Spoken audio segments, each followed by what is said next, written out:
Então, nós estamos aí chegando perto da COP30. A COP30 vai começar em novembro, né, mês que vem. E o Brasil tá tirando todas as polêmicas que a gente já sabe sobre a COP30, né? Que é os preços absurdos da estadia, né? Essa falta de organização e comunicação do evento.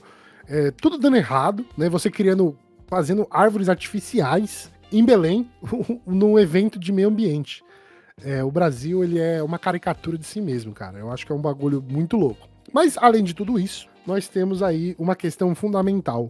Essa semana foi liberado o alvará do IBAMA para a exploração de petróleo na região amazônica, na foz do Amazonas, né? E isso foi muito criticado desde o começo, quando começaram a fazer os estudos sobre isso, porque o risco de um acidente e acabar com esse bioma, né, da região, é gigantesco. O motivo do primeiro aval do próprio IBAMA sobre isso foi justamente relacionado a essa parada da segurança de fazer essa extração e do risco de acidente por causa dos danos ambientais que vão estar ali, né? O mais engraçado de tudo isso foi que saiu a liberação, os caras começaram a perfurar, mas assim, eu acho que caiu o e-mail, o cara apertou o botão de ligar, tá ligado?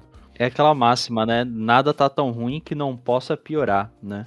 No dia, isso aí foi exatamente no mesmo dia que o IBAMA liberou a licença para Petrobras iniciar as perfurações, os caras já começaram, né? Não teve nenhum momento de preparação. A preparação acho que aconteceu enquanto eles discutiam, né? Enquanto eles aguardavam a burocracia, talvez, envolvendo o IBAMA, né? Que foi o que o Lula falou lá atrás, que o IBAMA não tinha que ser contra o governo, né? Tinha que jogar junto, fazer parte. E é nada mais do que uma aparelhação, né? Do instrumento do IBAMA por parte do governo, né? Fazer isso, basicamente. Não, e pra você ver, ó, essa fala, pra mim, diz muita coisa do governo PT, né? Sim. Em todo o seu momento histórico no Brasil. Porque você vê claramente que não existe interesse do governo de respeitar as instituições. Porque essa fala, ela é uma fala claramente dizendo que ele está forçando o IBAMA politicamente, né? Porque ele, através de uma fala dessa, ele gera uma comoção nacional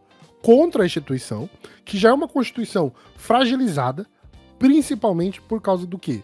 Do nosso agro brasileiro, que discrimina o IBAMA de uma forma absurda, sendo que a função do IBAMA é o quê? Proteger a nossa fauna, a nossa flora e as nossas águas. E o governo vir com uma frase dessa que o IBAMA tinha que estar do nosso lado? Não, mano. O IBAMA, ele não está do lado do governo. Ele está do lado do Brasil. É uma outra discussão. É porque entra em conflito, né? Esse desenvolvimento a todo custo e uma instituição que tem que proteger o meio ambiente. Então são interesses conflitantes, né, nessa questão, que nem mesmo a ministra do Meio Ambiente, Marina Silva, conseguiu barrar, né? Ela que até agora não deu nenhuma declaração, não falou nada, mas que pela segunda vez, novamente num governo petista, é jogada para escanteio quando o assunto meio ambiente, né? Eu nem acho que é jogada para escanteio, não, mano. Eu acho que a Marina era atropelada. Anteriormente, antes desse episódio, eu ia falar que a Marina Silva, ela era atropelada. Porém, hoje, eu acho que ela é conivente. Que é diferente, hoje tá ligado? já é a segunda vez que isso acontece, né? Já entra Não é uma novidade pra ela no governo, cara. Não é a primeira vez que isso acontece.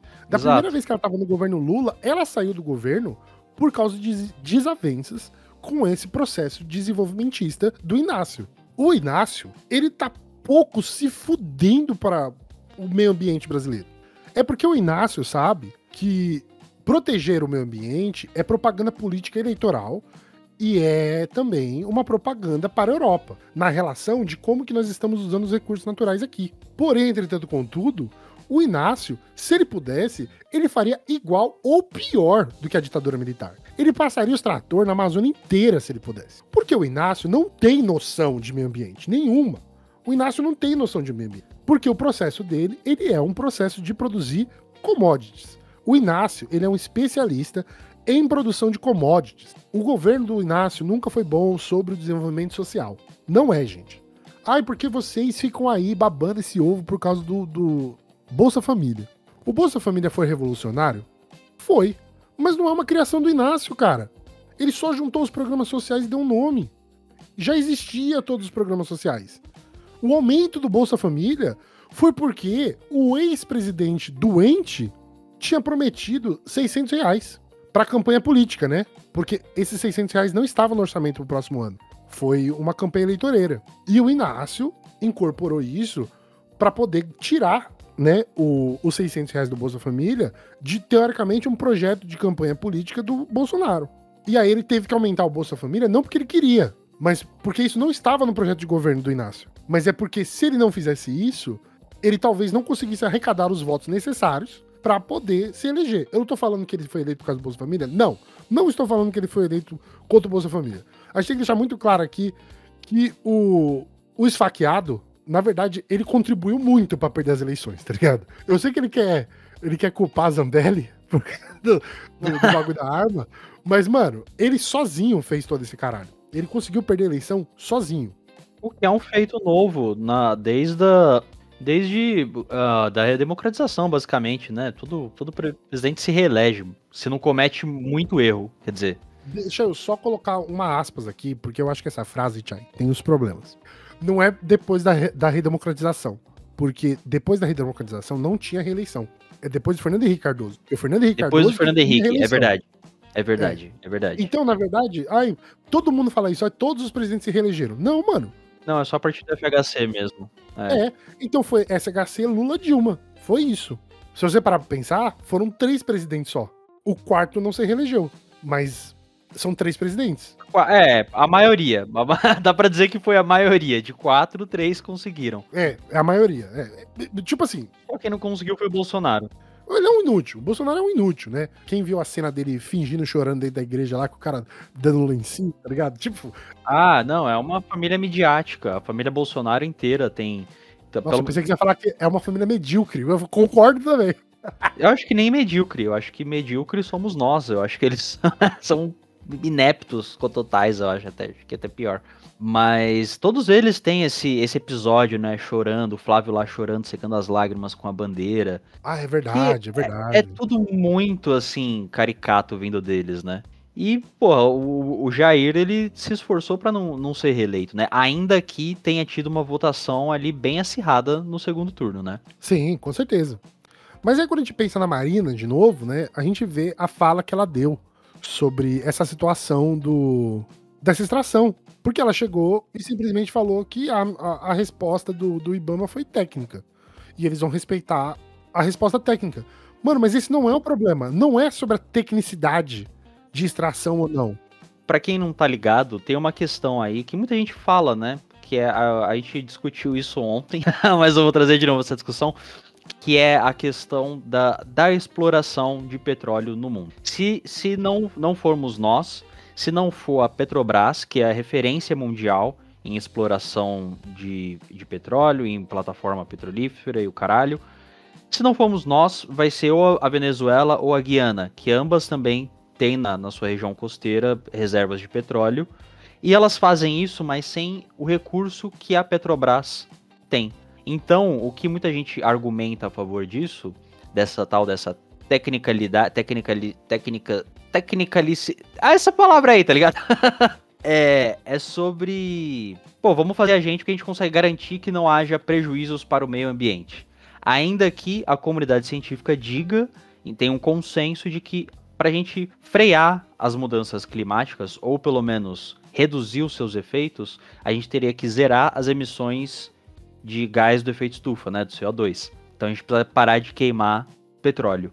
Mas a gente está indo na contramão da comunidade científica a fazer isso. E tem essa questão, né? Ainda que o Brasil faça uma mudança para energias renováveis, o resto do mundo não fará. E vai continuar explorando petróleo. Então o que o governo está fazendo é meio que...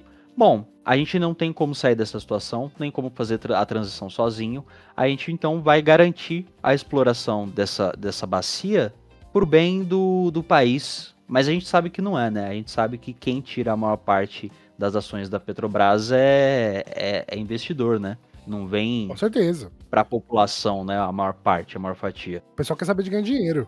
Então, assim, tem esse cenário que você fala, puta, não tem o que fazer, né? O jeito é explorar, que é o que a presidente da Petrobras, que foi foi nomeada pelo Lula, se eu não me engano, ela falou, quando ela assumiu o cargo, de que ela na verdade, ela parafraseou o Donald Trump, né, com aquele drill, baby drill, né, nós vamos perfurar mesmo. Então, é o momento, segundo ela, de colocar o pé no acelerador e não no freio. Existe uma contradição muito forte aí, né, Miojo? Do que diz a comunidade científica a respeito da sobrevivência no planeta e do que o lado econômico vê, né? Do que deve ser feito. Porque a gente vê que, em última instância, numa análise mais inocente, aparentemente o governo tá rendido. Não tem o que fazer. Vai ter que perfurar.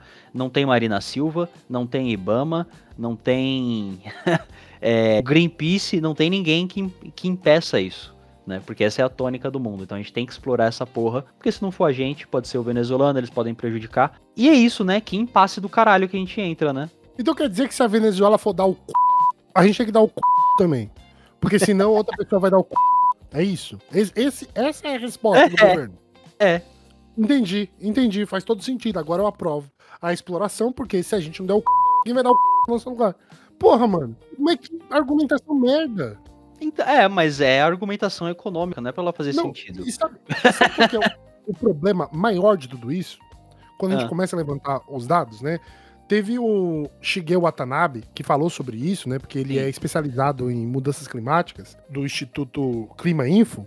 E olha só o que eles estão falando. Olha o que os caras estão falando, cara. Que a expectativa é que sejam jogados na atmosfera por causa da extração desse petróleo, porque você não tá extraindo esse petróleo pra jogar fora, né? Você vai refinar e vai virar gasolina, álcool, subproduto, vai virar tudo.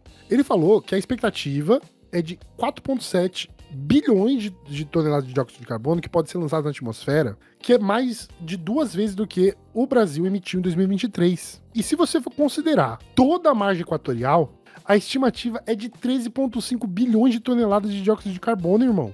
Aí sabe o que isso me faz pensar? Que aquele estudo que saiu uns meses atrás falando que algumas regiões do hemisfério sul se tornariam inabitáveis até 2050 e que muita gente falou que era alarmismo climático, eu não vejo como alarmismo climático mais. Nem um pouco. Eu acho que é possível que o Brasil tenha muitas regiões inabitáveis por conta do calor extremo daqui a 20, 30 anos. Tá ligado? E não só isso, a gente já tá vendo isso acontecer, porque também tem a parada dos recifes de corais, que atingiram o ponto de não retorno. Você ficou sabendo disso, Miojo? Não. Que eles esbranquiçaram.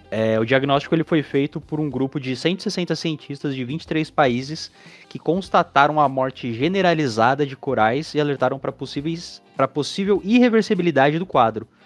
Então, esses recifes eles estão para passar ao ponto de não retorno, né?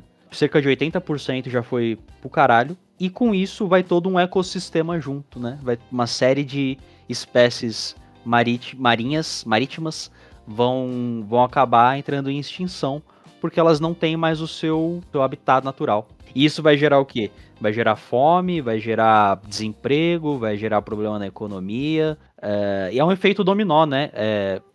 Não é um risco só para as regiões costeiras, né? Para os corais, mas isso acarreta em derretimento de geleira, desaceleração de corrente oceânica, desaparecimento de capa de gelo polar, também o desaparecimento da pressão sobre florestas tropicais. Assim, a gente tá indo pro Mad Max cada dia, tá ligado? Cada vez que a gente grava esse programa, toda semana parece que a gente deu um passo em direção a um futuro distópico, que já não é mais distópico, né? É aquilo que a gente falou um tempo atrás, né? Distopia seria a gente ter uma sociedade comunista avançada nessa altura do campeonato. Pra você ter uma ideia, quando você vai, não sei se você conhece esse site, que é o Observatório do Clima, pra quem quiser acessar, é eco.br. Eles hoje lançaram uma matéria, no dia que a gente tá gravando, no dia 23, falando o seguinte: ONG processa o governo sobre o petróleo da Foz do Amazonas. E aí, quem entrou nesse processo, cara? Movimentos ambientalistas, indígenas, quilombolas e pescadores artesanais. Para que a Justiça Federal do Pará ela consiga anular o licenciamento desse bloco. Gente, na real, mano, nós não somos dependentes de petróleo no Brasil, gente. Não somos. A gente fala do petróleo e tal porque a gente exporta petróleo. Mas o Brasil em si, nós não somos dependentes. Aí fala assim, mas é porque você não dirige um carro, você não sabe. O valor da gasolina, gente, é especulação, tá? O valor da gasolina é especulação.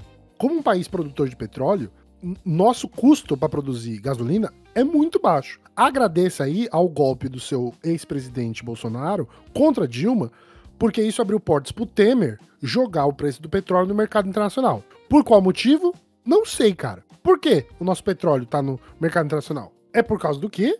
De dinheiro. Essa grana vai pro bolso diretamente do Temer? Não. Não. Parece que os caras fazem o bagulho só por pura perversidade, sabe? Assim, tem que fuder o brasileiro. Tem um outro problema por trás, né? Por quê? Porque as pessoas que são grandes investidores, por exemplo, da Petrobras, elas vão ganhar mais dinheiro com o valor do petróleo subindo. E esses caras são caras que financiam o partido do Temer. Financiam o Temer, financiam outras pessoas que são base naquela época do governo. É verdade. Então, tipo, esse dinheiro, por que o Temer fez isso? Porque ele quer continuar, ou a função dele era manter o partido em evidência, você entendeu? Para essa classe capitalista que ganha dinheiro com isso. Então, é um absurdo, gente, nós não somos dependentes do petróleo, a gente não é os Estados Unidos. Os Estados Unidos é dependente de petróleo para produzir energia elétrica, gente. Eu tô falando pra ligar a luz dentro de casa, pra eles ficar rodando aquela porra daqueles servidores de IA, eles precisam de petróleo, mano. E olha só como que, se você parar pra pensar na cascata ambiental, né, o quanto que a IA gera um problema muito maior, né, porque os caras precisam de energia. Pra gerar mais energia, os caras queimam mais petróleo, tá ligado? Aí você tem um bagulho chamado servidores, data centers gigantescos que necessitam de energias absurdas. E aí, pra você gerar essa energia absurda, você tem que queimar mais petróleo, tá ligado? É tipo, o bagulho é irreversível, gente. E quando você parar pra pensar sobre isso, de uma forma mais ampla, pra quem conhece o canal aqui já sabe nossos pontos de vista, e se você não sabe, né, você segue o canal aí que você vai começar a entender como que funciona o nosso pensamento, mas é inevitável, gente, a gente, tipo, destruir o planeta nesse modo de consumo, de consumação que a gente vive. Eu já falei isso em outros episódios, cara, eu não me considero um ambientalista, mas não tem como você ser um comunista de verdade e não pensar no meio ambiente, mano. Não tem como mais. Não existe mais essa conversa de vamos tomar os meios de produção. Nós temos que começar a entrar numa conversa de acabar com os meios de produção. Ou modificar drasticamente os meios de produção. Porque os meios de produção está voltado ao quê? Ao consumo. Se a gente mudar o sistema e não mudar a nossa lógica de consumo, não adianta nada a gente mudar o sistema. Não adianta o Brasil fazer uma revolução se a nossa meta é virar a China, por exemplo. Ser um país altamente industrializado, com produção de tecnologias de alto valor, de exportação de tecnologias pro mundo. Foda-se! A gente já tá também num ponto tão avançado da humanidade, né, que não faz sentido a gente querer lutar. O Marx não pensava nisso, claramente, tá ligado? Sim. Tipo, ele não tinha uma clareza até onde... Claro que ele tá falando sobre isso, né? Nós não estamos pensando, gente, num problema de exploração. Nós estamos vivenciando o problema da exploração. O que o planeta era no século XIX e o que ele é no século XXI, depois de 200 anos, é totalmente diferente. Os problemas já são outros. Alteramos a nossa realidade. A gente alterou nossa realidade a um ponto que nós estamos muito perto de um colapso. O pessoal tá falando, porque, tipo, a expectativa de vida, ela aumentou e que a gente vai viver mais. Que bosta! Quer dizer que a gente vai consumir mais durante a vida, mano.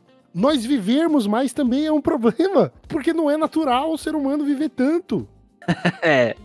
O pessoal não tá pronto. Eu acho que as pessoas não estão prontas ainda pra esse debate pra essa conversa. Não, porque todo mundo quer viver pra sempre. Longevidade do ser humano. Mas é uma questão de reflexão, né, do porquê que a gente quer viver pra sempre. Pra quê? Pra fazer o quê? Pra consumir, né? Se a gente parar pra pensar que a gente vai continuar fazendo o que a gente faz hoje, sem um projeto, sem um horizonte político, sem uma definição do que a gente tá fazendo, é só pra consumir mesmo. É só pra passar mais tempo aqui. Para pra pensar agora, cara, de verdade. Se você agora, neste momento, estivéssemos vivendo pós-revolução, com capacidade de... Você não tem mais preocupações, tá ligado? A gente conseguiu fazer uma revolução e agora a gente conseguiu reduzir a desigualdade social do Brasil. As pessoas têm acesso às coisas. Você tem acesso a um celular, você tem acesso a um carro, você tem acesso a uma casa, você tem acesso a uma viagem internacional. Se eu tivesse esse meio de produção, eu estaria viajando agora. E viajar destrói o planeta. Você entendeu? Por quê? Porque eu não estou só viajando e gastando combustível no avião, né? Tem a viagem, tem a roupa que as pessoas compram pra viajar, tem o telefone que você vai comprar novo. Sabe? Porque a nossa mentalidade ainda tá nessa mentalidade de consumo. Não, mas aí pensando, mas aí entrando nesse cenário que você pintou, eu acho que a gente não estaria mais nessa, né? Aconteceu a revolução, Então, a mudamos. ideia, a ideia é que nós não estivéssemos, tá ligado? Mas nós não falamos disso, mano. Ou a gente estivesse trabalhando numa horta, talvez, fazendo um trabalho comunitário um pouco mais significativo e relevante. Talvez construindo uma biblioteca, fazendo um. Mas você acha que eu conheço dezenas de supostos revolucionários que não abririam mão do conforto ou das Não, isso aí o tecnologias? pessoal não abre. Isso aí o pessoal não abre mão Então, mesmo. e a gente não pode viver num mundo que tá cogitando um processo revolucionário se a gente não tá falando agora de que a exploração dos meios naturais também é a exploração do trabalhador. A gente tá tão focado no problema imediato, e eu entendo que isso é real, que é a exploração do trabalho, nossa, e a exploração da mais-valia, que é o lucro dos donos do capital, que a gente não consegue ver um mundo sem trabalho, mano. Você já parou pra pensar que trabalho, ele existe enquanto uma ferramenta de produção? É uma forma de castigo, né? A origem, assim, você pegar, nunca foi uma parada boa, né? É, mas ele é uma ferramenta de produção. Se a gente fizer uma mudança de sistema, a gente tem que mudar a concepção de trabalho. A gente não pode mais pensar em trabalho. A gente precisava mudar, e inclusive a gente olhar para países que passaram por processos revolucionários socialistas é um bom exemplo. Por exemplo, Cuba, ainda que Cuba tenha, né, embargos e mais embargos econômicos ali em cima de uma pequena ilha, Cuba mantém os carros antigos, né, da década de 60, 70, e o equipamento funciona, né? Então, assim, em algum momento a gente desenvolveu veículos, coisas que eram para perdurar, não era para você trocar a cada 2 anos, né? Exatamente. Você não vai ter essa lógica mais. O que eu quero dizer é possível você conviver com o equipamento, com o que você tem, por um longo período, sem que você precise consumir, né? A gente só precisaria combater a obsolescência programada, acho que dos produtos. Porque, porra, a gente consegue fazer uma geladeira que dura 100 anos, a gente consegue fazer um carro que dura 100 anos, a gente consegue fazer lâmpada que dura 100 anos. Por que a gente não faz? Porque aí você quebra a indústria, amigo. Você quebra a forma dos caras de gerar lucro. É, a lógica do capital, tá ligado? Mas a gente não tá discutindo sobre isso. Pelo menos, eu não lembro qual que foi a última discussão sobre isso. De verdade, de movimentos revolucionários. Aham. De tá falando desse problema específico. Gente, quem dentro do movimento revolucionário tá falando, gente, parem de consumir. Você parar de consumir também é um ato revolucionário. Porque você quebra o capital. Eu não escuto ninguém falando sobre isso, cara. Ninguém tá falando sobre isso. É, não consumir é o principal, né? E aí quando a gente fala de não consumir, a gente não tá falando também de alimento, né? Não é... A gente tá falando de supérfluos. Aí, todo ano eu preciso comprar pelo menos umas 10 camisetas novas. Pra quê, irmão? Você precisa de 10 camisetas novas? Você não precisa de tudo isso de roupa nova. Você não precisa de sapato novo todo ano. Você não precisa... Não é um voto de pobreza, gente. Exato, não é fazer voto de pobreza. É você não alimentar o sistema que escraviza a gente, que destrói o planeta, que destrói... É isso. É aquilo, cara. Ó, você quer um exemplo disso? Que não é nem... A gente não precisa nem falar de ambientalismo. Sabe qual que é um exemplo disso, claro? Não adianta você falar que não quer ser roubado se você compra o celular de uma fonte duvidosa. É a mesma ideia, mano. Se você compra o celular de uma fonte duvidosa, que possivelmente pegou o celular de alguém que roubou o celular, você está, o quê? Alimentando o sistema do assalto. Se ninguém compra celular de fontes duvidosas, por que você vai roubar o celular das pessoas? Se ninguém vai comprar aquela merda que você roubou. Entendeu o que eu quero dizer? É uma parada. Aham, sim. É a mesma ideia do capitalismo na relação do consumismo, mano. Por que você vai continuar produzindo coisas se as pessoas estão parando de consumir as coisas? Isso é um debate super importante, mano. Esse é o ponto principal desse episódio, é parar de consumir. Assim, o pare, tá ligado? Eu acho que é tanto pra questão da exploração de petróleo, quanto para a questão de consumo, né? São coisas que estão totalmente ligadas. E você tinha falado uma coisa que, quando a gente estava conversando, Miojo, sobre a gente começar a ridicularizar mais o europeu, que eles, com o lance da superioridade deles, e tipo assim, vocês não estão na posição de superioridade, né? Vocês são uma civilização que quase desapareceu por conta da própria imundície, há pouco tempo atrás. Eu acho que devia ter esse movimento de ridicularização das pessoas que compram, consomem pra ostentar, pra ter uma marca, pra ostentar a marca, sabe? Então compra roupa de marca pra ostentar, compra celular, tá sempre trocando aparelho. Eu acho que essas pessoas, de verdade, tinham que ser ridicularizadas. Ah, mas pô, o trabalhador não vai ter o direito de consumir a parada que ele produz? Aí é foda também, né? Porque tem isso também, né? Ah, o trabalhador não vai ter direito de consumir, mas o problema é que é preciso ter um freio nessa lógica de consumo irrestrito. De todo ano eu preciso ter o celular, porque assim, a empresa A Apple, todo ano ela vai lançar uma porra de um aparelho novo que não tem nada de diferente para as 10 versões anteriores, basicamente. E mesmo se tiver, mano, ela é significante. Mesmo se tiver, não se justifica tu gastar 15 pau num aparelho telefônico, velho. Isso é o preço de um carro popular, ou devia ser, pelo menos. Um carro muito bom, tá ligado? Eu acho que tinha que ter eu não sei, eu tenho um pouco desse preconceito com quem tem iPhone já, de começo. Quem comprou o iPhone, porque tem gente que também ganhou o iPhone, é outra história. Eu trabalhei pra Apple Você quase 5 anos, tá ligado? No seu caso, tem pessoas que herdam o telefone. Mano, eu nunca comprei o telefone. Porque tinha um sistema, o consumismo dos Estados Unidos é uma outra doideira, Tchai. Porque lá, eles te davam, eu não sei se ainda eles dão, né?